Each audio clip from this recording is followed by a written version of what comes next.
Você já se perguntou por quê, mesmo sabendo o que é melhor, acabamos fazendo algo completamente diferente? Você planeja começar uma dieta na segunda-feira, mas no domingo à noite, aquele pote de sorvete parece irresistível. Você sabe que precisa economizar dinheiro, mas um impulso de compra online te pega desprevenido. Ou talvez, em um relacionamento, você age de forma irracional por ciúme ou insegurança, mesmo sabendo que isso pode prejudicar tudo. Por que essa desconexão entre o que pensamos e o que fazemos? Por que essa força interna parece nos puxar em direções que vão contra a nossa própria razão e bem-estar? É um sentimento universal, essa batalha interna. A frustração de não ter controle total sobre nossas próprias ações é real e profundamente humana. Vivemos em uma época que preza a racionalidade, o planejamento, o autocontrole. Somos bombardeados com mensagens sobre como otimizar nossas vidas, tomar decisões lógicas, seguir passos práticos para alcançar nossos objetivos. E quando falhamos, quando cedemos a impulsos ou emoções que parecem ilógicos, sentimos culpa, vergonha e a sensação de que há algo fundamentalmente errado conosco. Validar essa dificuldade é o primeiro passo para entendê-la. Você não está sozinho nessa luta contra a irracionalidade interna. Não se trata apenas de falta de força de vontade ou disciplina. Há algo mais profundo em jogo. Por muito tempo, a filosofia e a religião buscaram explicações para essa força motriz por trás das ações humanas. Alguns viam a mão divina, um livre-arbítrio dado por Deus, onde nossas escolhas eram guiadas por um sistema de recompensa e punição, céu e inferno. Acreditava-se que éramos seres racionais, criados com a capacidade de pesar opções e decidir o melhor caminho a seguir. Pensávamos primeiro, agíamos depois. A razão era a lanterna que iluminava o caminho da vida, nos guiando para longe das sombras da irracionalidade. Essa visão, embora reconfortante para muitos, começou a ser questionada à medida que a ciência avançava e revelava as complexidades da mente humana e do mundo natural. A ideia de que tudo se resumia a um julgamento racional ou a um plano divino parecia simplista demais diante da observação do comportamento humano em sua crueza. Foi nesse cenário que Arthur Schopenhauer, um filósofo alemão com uma visão de mundo bastante peculiar e, para alguns, sombria, ofereceu uma perspectiva radicalmente diferente. Ele rejeitou tanto a explicação divina quanto a puramente racional. Para Schopenhauer, a força que nos impulsiona não vem de Deus nem da nossa capacidade de pensar logicamente. Ela vem da própria natureza, de algo intrínseco ao universo e a todos os seres vivos. A vontade. Ele argumentou que somos movidos por uma força cega, um impulso irracional e incessante para existir, para nos perpetuarmos. Nossa mente racional, nossa consciência, é apenas a superfície desse vasto oceano de vontade. É a ponta do iceberg, enquanto a maior parte está submersa, poderosa e invisível, ditando secretamente muitas das nossas ações e desejos mais profundos. Essa vontade não tem objetivo final, não busca a felicidade no sentido humano ou a perfeição. Ela simplesmente quer ser, persistir e se multiplicar. E nós, como manifestações individuais dessa vontade universal, somos arrastados por essa corrente. Nossa razão tenta dar sentido a isso, impor ordem, criar objetivos e narrativas para nossas ações, mas no fundo, estamos respondendo a um chamado muito mais primordial e irracional. A vontade se manifesta em nós como desejos, impulsos, necessidades que parecem surgir do nada, muitas vezes contradizendo nossos planos racionais e intenções conscientes. É a sede que surge mesmo quando sabemos que deveríamos beber menos açúcar.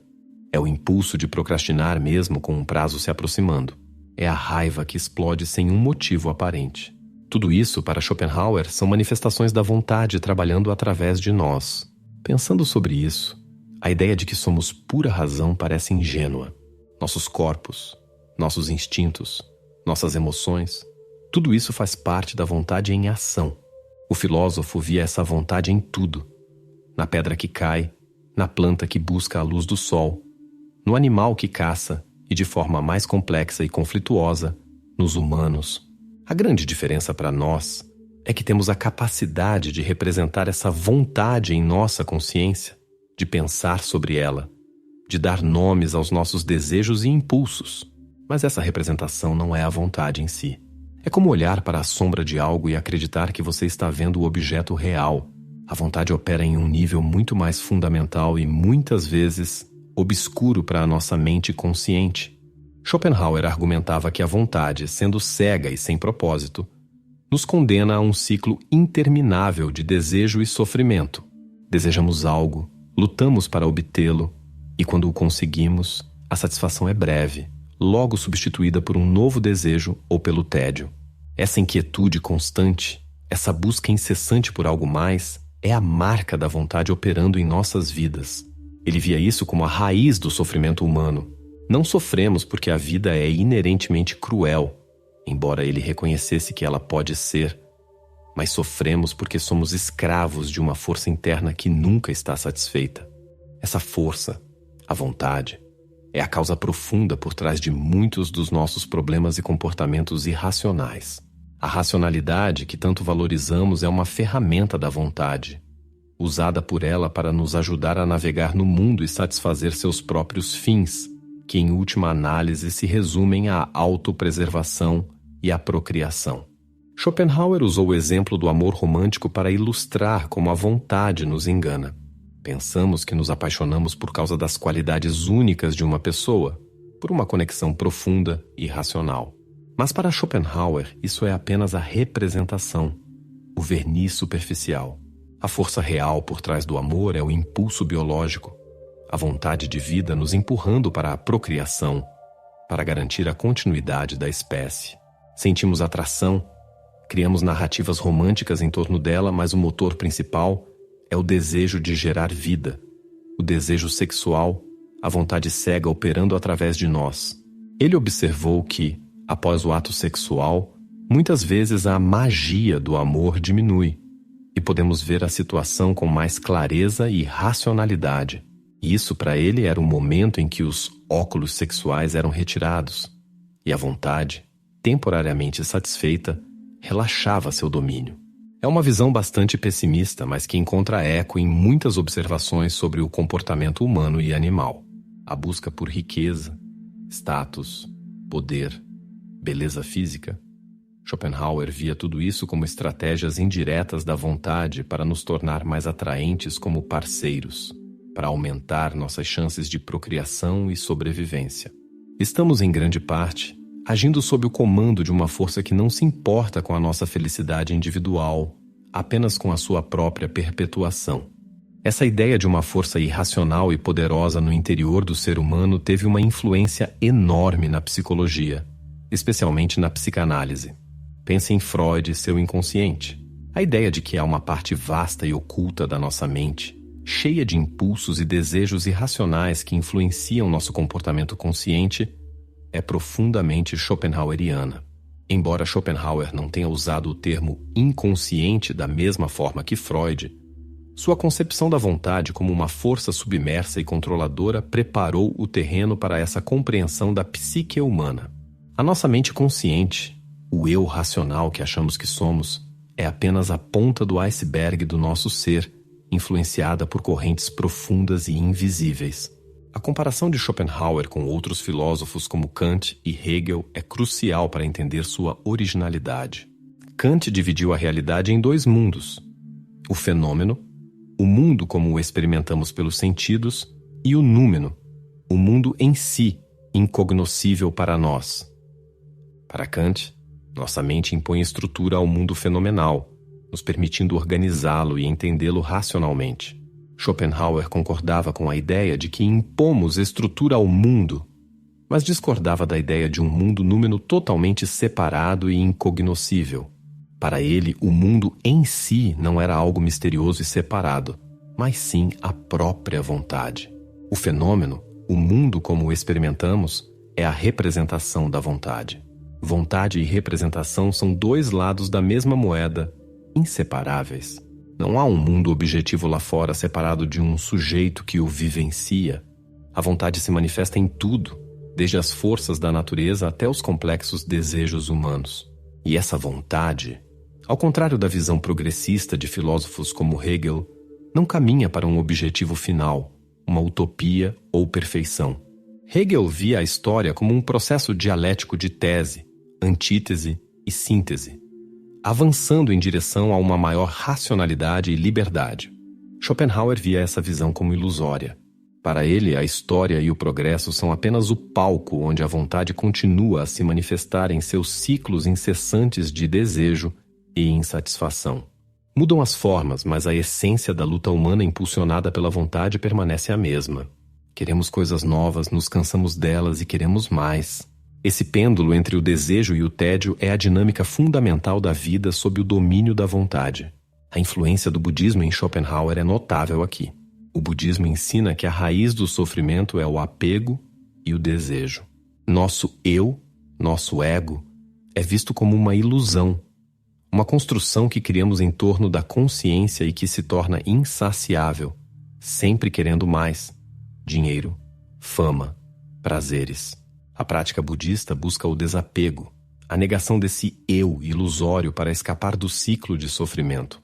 Schopenhauer encontrou nessa filosofia oriental um eco poderoso para sua própria ideia da vontade como a causa do sofrimento e da necessidade de negá-la para encontrar a paz. Então, como lidamos com essa vontade cega e irracional que parece nos controlar? Schopenhauer não oferecia um caminho fácil para a felicidade, pois para ele a felicidade duradoura é uma ilusão, mas ele propôs algumas soluções, ou melhor, formas de obter alívio temporário ou até mesmo escapar do domínio da vontade. Uma delas é através da contemplação estética, especialmente da arte e da música.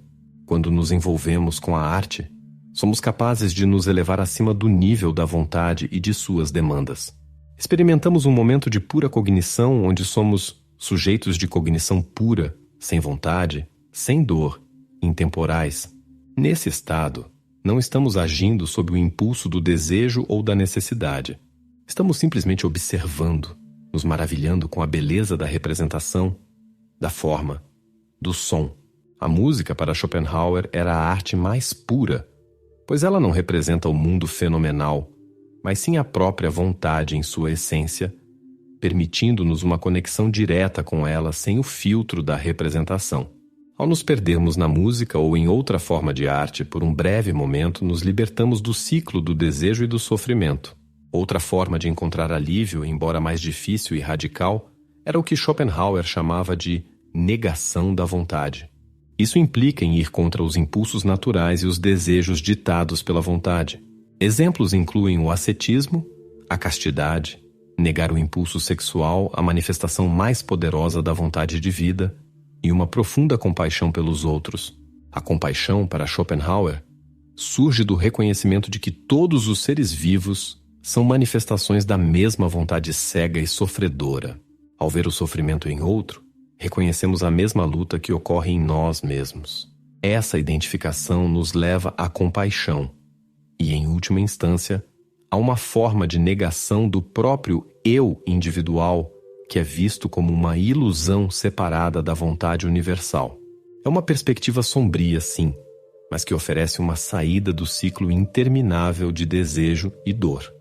A negação da vontade não significa simplesmente reprimir desejos.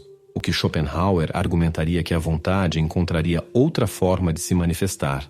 Significa uma mudança fundamental na perspectiva, um distanciamento do apego aos resultados, aos prazeres efêmeros e às construções do ego. É um caminho difícil, que exige uma profunda introspecção e disciplina, muito alinhado com as práticas de desapego e iluminação de filosofias orientais como o budismo. A ideia de Schopenhauer sobre a vontade também se conecta com a compaixão de uma forma interessante. Se todos somos manifestações da mesma vontade, então o sofrimento de um é, em essência, o sofrimento da vontade em si, que se manifesta em todos. Julgar o sofrimento de outros ou as ações que o causam sob uma lente moral convencional pode ser superficial. Um leão caçando uma gazela parece cruel para nós, mas ambos estão agindo sob o impulso da mesma vontade de vida. Compreender essa força universal nos permite desenvolver uma compaixão mais profunda, não baseada em julgamentos morais, mas no reconhecimento da luta inerente à existência impulsionada pela vontade. É claro que a filosofia de Schopenhauer é frequentemente rotulada como pessimista, e ele era, de fato, o pai do pessimismo. Mas seu pessimismo não era simplesmente um estado de espírito melancólico. Era uma conclusão filosófica baseada em sua análise da natureza da vontade e da condição humana. No entanto, esse pessimismo pode ser estranhamente libertador. Se a felicidade duradoura é uma ilusão impulsionada pela vontade, diminuir nossas expectativas de felicidade e prazer constante pode nos ajudar a encontrar uma maior satisfação com a realidade como ela é. Em vez de lutar incessantemente contra a maré da vontade em busca de uma felicidade que nunca chega, podemos aprender a navegar com ela, a encontrar momentos de alívio e contemplação, e a reconhecer a luta compartilhada por todos os seres. A racionalidade, nessa perspectiva, não é o motor primário das nossas ações, mas uma ferramenta para minimizar a dor e otimizar a satisfação temporária dos desejos da vontade. Nossa mente é mais sensível à dor do que ao prazer. Perdemos algo dói mais do que ganhar algo de igual valor traz alegria. Essa assimetria na nossa percepção de dor e prazer é fundamental. E para Schopenhauer, mais uma prova de que a vontade não nos colocou aqui para sermos felizes, mas para persistirmos, para evitarmos a dor e continuarmos o ciclo da vida. Compreender isso pode nos tornar mais cautelosos, mais realistas, e nos ajudar a gerenciar nossas expectativas em um mundo que, segundo ele, é fundamentalmente governado por uma força irracional e sofredora. Uma pequena história para ilustrar a ideia da vontade e a luta contra a irracionalidade poderia ser a de um antigo monge budista que vivia em reclusão. Ele dedicou anos à meditação e ao desapego, buscando transcender os desejos mundanos e o sofrimento causado pela vontade. Ele acreditava ter alcançado um estado de paz interior profundo. Um dia, enquanto meditava em sua cela, sentiu uma coceira incômoda.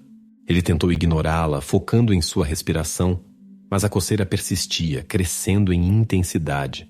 Sua mente racional sabia que ceder seria apenas uma satisfação temporária e que o apego a essa sensação física era uma manifestação da vontade. No entanto, o impulso irracional para coçar tornou-se quase insuportável. Por alguns minutos que pareceram uma eternidade, ele travou uma batalha interna, a razão contra o impulso. No final, a vontade, manifestada como aquela coceira insistente, venceu. Ele coçou. A satisfação foi breve, mas o monge teve uma epifania.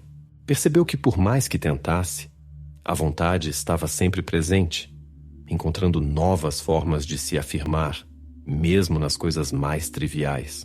A luta não era contra a coceira em si, mas contra a força irracional que a tornava tão poderosa. Essa pequena e aparentemente insignificante batalha diária é, em essência, a luta contínua que todos travamos contra a vontade. Para Schopenhauer, portanto, a vida é um pêndulo que oscila entre o desejo e o tédio, ambos manifestações da vontade insatisfeita. Queremos algo, ponteiro para um lado. Sofremos enquanto não o temos. Lutamos para obtê-lo. Conseguimos, ponteiro para o centro. Há um breve alívio, talvez um pouco de prazer. Mas logo, a vontade se manifesta novamente e surge um novo desejo. Ou o tédio se instala com o que já temos, ponteiro para o outro lado. E o ciclo recomeça. Progresso histórico, avanços tecnológicos, mudanças sociais. Nada disso, para Schopenhauer, altera a natureza fundamental dessa dinâmica. As formas do desejo mudam de um brinquedo antigo para o último smartphone, mas o querer e o subsequente tédio permanecem os mesmos. A perspectiva de Schopenhauer, embora desafiadora, nos convida a uma profunda reflexão sobre nossas próprias motivações. Quantas das nossas ações são realmente guiadas pela razão e quantas são ditadas por impulsos e desejos irracionais que mal compreendemos? Ao reconhecer a existência dessa vontade cega, podemos começar a nos observar com mais honestidade e menos julgamento. Não somos apenas seres racionais. Somos seres movidos por forças profundas, algumas das quais estão além do nosso controle consciente. Isso não é uma desculpa para a irracionalidade, mas um convite para a autoconsciência. Aceitar que a vida não é necessariamente sobre ser feliz o tempo todo, mas sobre lidar com essa força incessante, pode mudar nossa perspectiva. Em vez de nos frustrarmos por não conseguirmos atingir um estado de felicidade constante, que Schopenhauer consideraria uma quimera, Podemos focar em encontrar momentos de alívio, de contemplação, de conexão, através da arte, da compaixão, que nos elevem, mesmo que temporariamente acima do domínio da vontade. A liberdade, nesse contexto, não é a capacidade de querer o que quisermos, pois nossa vontade é ditada pela vontade maior, mas a capacidade de nos distanciarmos, de observar essa força em ação e, talvez, de encontrar formas de atenuar seu sofrimento inerente.